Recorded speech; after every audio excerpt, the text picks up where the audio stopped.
the politics and verbiage and attitudes of Trump are really just, and this is arguable, slightly above those of a sixth grader. No, not even a sixth grader, maybe a fifth grader. Yeah, I'm saying his name tonight because how do you not say the name of a presidential candidate, nominee actually, who is determined with his right-wing backers to destroy the country. Donald Trump will give a brand new meaning to the term disaster capitalism. Boy, howdy. Now, some of the shit that he does, Donald Trump, when you listen to him, when I listen to him, I sometimes have to forget that this is an adult male talking. Some of his rhetoric, his garbled use of language, his inability to come up with metaphors, his slanderous talk, and the slanderous talk is that of a 10-year-old. Have you noticed that? He calls Elizabeth Warren Pocahontas. I mean, what the fuck is that?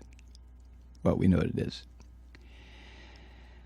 Anyway, Sam Stein, who's the senior political editor at the Huffington Post, pointed out that Trump is trying to come off as a more modest-minded type of politician lately. He's been using a teleprompter, putting out carefully worded statements on the news of the day, and even making appeals to voters across ideological divides. I guess that's when he invites the Sanders people to come and join his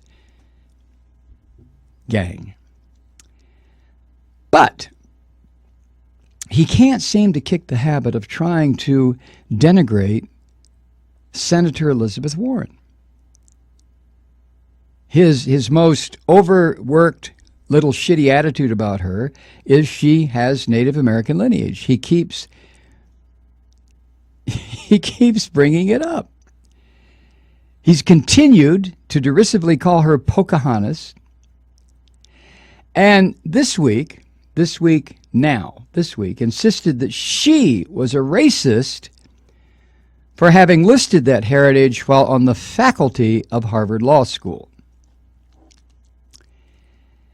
And now his little punk-ass surrogates are taking a cue from their master, Donald. There's a columnist and radio talk show host named Howie Carr who is the real dregs. I mean, this guy is so far down the list of these right-wing talkers as to actually make him irrelevant. Proof? When's the last time you heard the name Howie Carr? But anyway, he was warming up the crowd for a speech that Trump gave in Bangor, Maine on today. Today. And he did the following.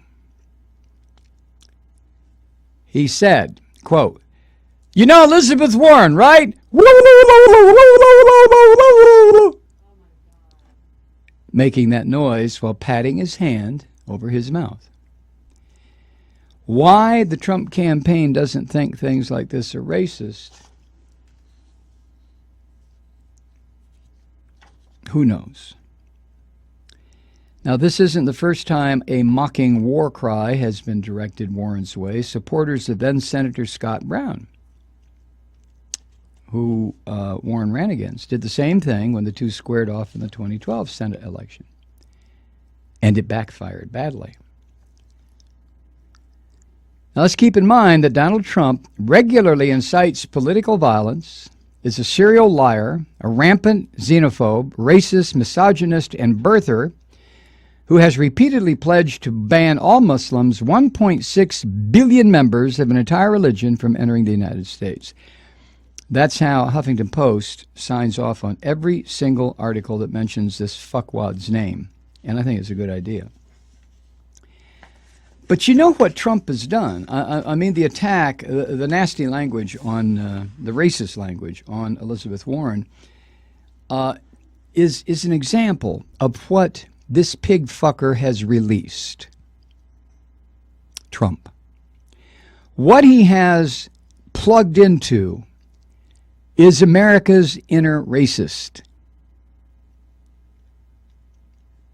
Trump, being a racist himself, I don't give a shit what he says about whether or not he is or not. You don't talk the way Trump talks and have your surrogates talk that way unless you are a full-blown, flat-out racist.